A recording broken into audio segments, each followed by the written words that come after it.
வணக்கம். தமிழகத்தில் இருக்கக்கூடிய, உலகெங்கிலும் இருக்கக்கூடிய தமிழ் நெஞ்சங்களே, தமிழ் இளைஞர்களே, உங்களிடத்தில் தான் ஒரு சிறிய விண்ணப்பம். தமிழகத்தின் பாரம்பரிய விளையாட்டு, இளைஞர்களின் வீரத்தை போற்றக்கூடிய விளையாட்டு ஜல்லிக்கட்டை பல்வேறு அமைப்புகள் தடை செய்த பொழுது அதை எதிர்த்து தமிழகத்தில் மிகப்பெரிய போராட்டமாக வெடித்தது. உலகெங்கிலும் இருக்கக்கூடிய தமிழ் மக்களும் தமிழக இளைஞர்களும் தமிழகத்தின் வீர விளையாட்டான ஜல்லிக்கட்டை விரைந்து நடத்திட வேண்டும், அதற்கான நீதி வேண்டும் என்று போராடினீர்கள். சென்னை மெரினா கடற்கரையில் கிட்டத்தட்ட 15 லட்சம் இளைஞர்கள் ஒன்று கூடி போராடினீர்கள். அப்பொழுது மாண்பு இதய தெய்வம் புரட்சி தலைவி அம்மாவுடைய ஆட்சியை வழிநடத்தியவர் ஜல்லிக்கட்டு நாயகன் என்று உங்களால் போற்றப்பட்ட திரு ஓ பன்னீர்செல்வம் அவருடைய ஆட்சி நடைபெற்று கொண்டிருந்தது. இளைஞர்களுடைய உணர்வை ஒரு தமிழனாக இருந்து அதை எப்படி பெற வேண்டும் என்பதற்காக உடனடியாக பல்வேறு பேச்சுவார்த்தைகளை உங்களிடம் திரு ஓ பன்னீர்செல்வம் அவர்கள் நடத்தினார்கள். உங்களுடைய உணர்வுகளை தொடர்ந்து நீங்கள் பிரதிபலிக்கின்ற வகையில் அந்த ஜல்லிக்கட்டு போராட்டத்தில் இருந்து நாங்கள் மீட்கும் வரை எங்களுடைய போராட்டம் தொடரும் என்று போராடினீர்கள்.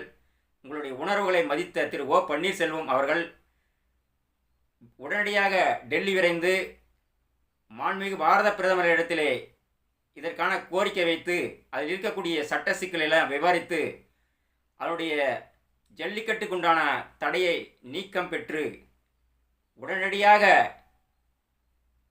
இளைஞர்களுடைய உணர்வுக்கு மதிப்பு தந்து அந்த 15 லட்சம் இளைஞர்கள் மட்டுமல்ல, உலகெங்கிலும் வாழும் தமிழக நெஞ்சங்கள் போற்றக்கூடிய அளவுக்கு ஜல்லிக்கட்டு தமிழகத்தில் நடத்தலாம் என்ற உத்தரவை பெற்று வந்த மாண்புமிகு இதய தெய்வம் புரட்சி தலைவி அம்மா அவர்களால் அடையாளம் காட்டப்பட்ட திரு ஓ பன்னீர்செல்வம் அவர்கள் அனைத்திந்திய அண்ணா திராவிட முன்னேற்ற கழகத்தில் இருந்து திரு எடப்பாடி பழனிசாமி அவர்களால் வெளியேற்றப்பட்டு இருக்கிறார். ஆனால் ஜல்லிக்கட்டை மீட்டு தந்த திரு ஓ பன்னீர்செல்வம் அவர்களுக்காக தமிழகத்தில் இருக்கக்கூடிய இளைஞர்களே, குறைந்தது ஒரு 5 லட்சம் இளைஞர்களாவது திரு ஓ பன்னீர்செல்வம் அவர்கள் என்ன தவறு செய்தார்கள், அவரை எதற்காக அதிமுகவிலிருந்து நீக்கி வைத்திருக்கிறீர்கள் என்று யாரும் போராட வரவில்லையே.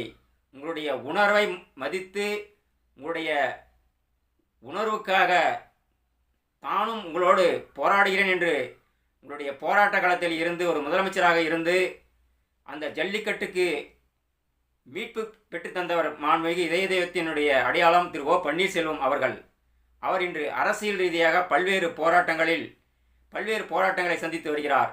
ஆனால் இளைஞர்களாகிய நீங்கள் அவர் பக்கம் நிற்கலாமே, அவருக்காக குரல் கொடுக்கலாமே, பல்வேறு கருத்துக்களை நீங்களாம் தெரிவிக்கலாமே. ஏன் இப்படி மௌனமாக இருக்கின்றீர்கள்? நாளை அவர் ஒரு தலைவராக உருவெடுத்து வருகின்ற பொழுது மீண்டும் தமிழகத்தில் ஏதாவது ஒரு உரிமை பெற வேண்டுமென்றால் அந்த தலைவர் தானே நமக்காக குரல் கொடுக்க போகிறார். இளைஞர்களே, சிந்தியுங்கள்.